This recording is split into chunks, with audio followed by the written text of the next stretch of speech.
You know, people misunderstand all kinds of things about the nature of God, which leads them to say interesting things like, if everything that begins needs a beginner, then so does God.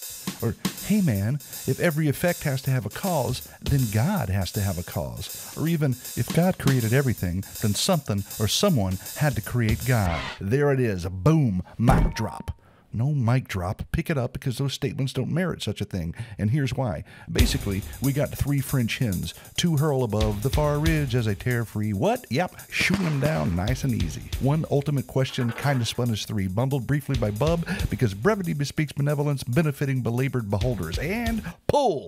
Statement et une, as no one from France would say, but I ain't French. If everything that begins needs a beginner, then so does God. And that would be a great point if God began, but the statement says everything that begins needs a beginner, not that everything needs a beginner. God didn't have a beginning, so he doesn't need a beginner. He is, as the Bible declares, eternal and everlasting. On to el statementavo dedoso, which probably doesn't mean what I think it should.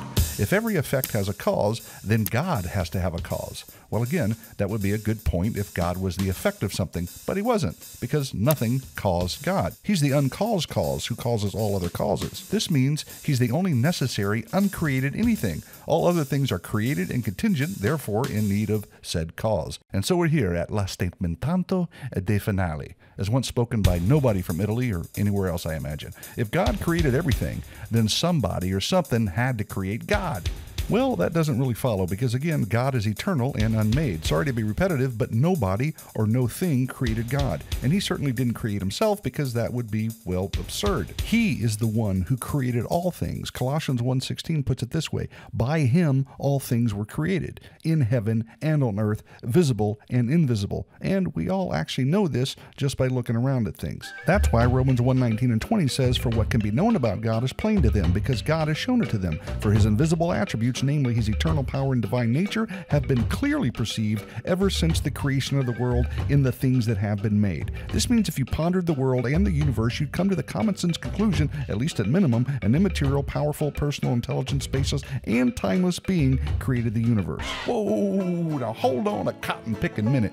Why would I come to that conclusion, you might ask with fervor? Well, because we know the universe began to exist, and that means it had a cause. So then, what caused it? Well, you got 3 choices, really. You got nothing, you got an abstract, or you got a being with the aforementioned qualities. Unprovable multiverses or crystals on the backs of turtles won't do. Now, it seems to me that Billy Preston dismantles the first option when he's saying, nothing from nothing, leave nothing.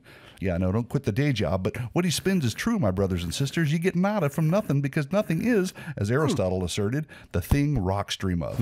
So what about an abstract something? Say like the number 4. Well, last I checked, the number 4 can't talk, can't eat, can't think, can't do much of anything. So that leaves us with the being with the same characteristics described in the Bible that we'd expect if we never read the Bible, and that being is God, the creator and sustainer of the universe. He was not made, he was not caused, he was not created. He had no beginning, he had no end, he had no superior, he has no equal, he has no boundaries, he has no limits, he has no weakness, he's infinite, he's eternal, he's all-powerful, he's the Alpha and Omega, he's all-knowing, he's spaceless, he's timeless, he's spirit, and unlike Visa, he's everywhere.